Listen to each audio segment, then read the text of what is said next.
ఉన్నటువంటి పనుల్లో ఉంటే అంటే ఓ పక్కన ఎవరెవరు చేస్తున్నారు ఏమేం చేస్తున్నారు అనే కంటే కూడా ఎలాగ మార్పులు వస్తాయి అన్నటువంటి కాన్సెప్ట్ చుట్టూతా కథ నడుస్తున్నటువంటి రోజులు. ఇప్పుడు అత్యంత కీలకమైనటువంటి అంశం ఏంటంటే ఎవరైతే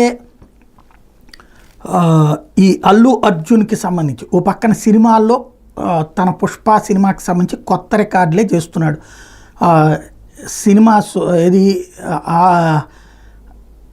ఆల్ అర్జున్ అంటూ ఒక పక్కన ట్రెండింగ్ ఇన్ ఇండియా కింద పుష్ప 2 ఓ పక్కన సినిమా వైరల్ అవుతూ ఉంది, రెండో పక్కన విపరీతమైన కలెక్షన్స్ వస్తున్నాయి. అయితే ఎవడ్రా బాస్, ఆడికి ఆడి కొడుక్కి ఆడి తమ్ముడికి కూడా నేనే బాస్ అని ఇది మెగా ఫ్యామిలీని ఇండైరెక్ట్గా అన్నాడంటూ ఒక పక్కన, రెండో పక్కన ఏదో కొన్ని ఫోటోలు గత కొన్ని రోజుల నుండి వైరల్ అయినాయి, ఏదో అరగుండుతో ఉన్నటువంటి ఒక ఫోటో పెట్టి దాన్ని పవన్ కళ్యాణ్ ఉద్దేశించి తీశాడు అన్నటువంటిది ఒకటి ప్రొజెక్ట్ చేశారు. సినిమాలు అవి ఉన్నాయో లేదో తెలియదు, కానీ ఇవి మాత్రం ప్రొజెక్షన్ చేయడం తద్వారా ఒక నెగిటివిటీ క్రియేట్ చేయడానికి ప్రయత్నించారు. అయినా ఫస్ట్ రోజున అయితే ముందు రోజున బెనిఫిట్ షో కానీ ఆ తర్వాత ఫస్ట్ రోజున కానీ కలెక్షన్స్లో ఎక్కడా తేడా లేదు, పైగా హౌస్ఫుల్ నడుస్తున్నటువంటి సందర్భం. ఈ దశలో సంధ్యా థియేటర్ దగ్గర తొక్కిసలాట, చనిపోయినటువంటి మహిళ, అట్లాగే సినిమా యాజమాన్యం మీద థియేటర్ యాజమాన్యం మీద కేసు పెట్టినటువంటి సందర్భంలో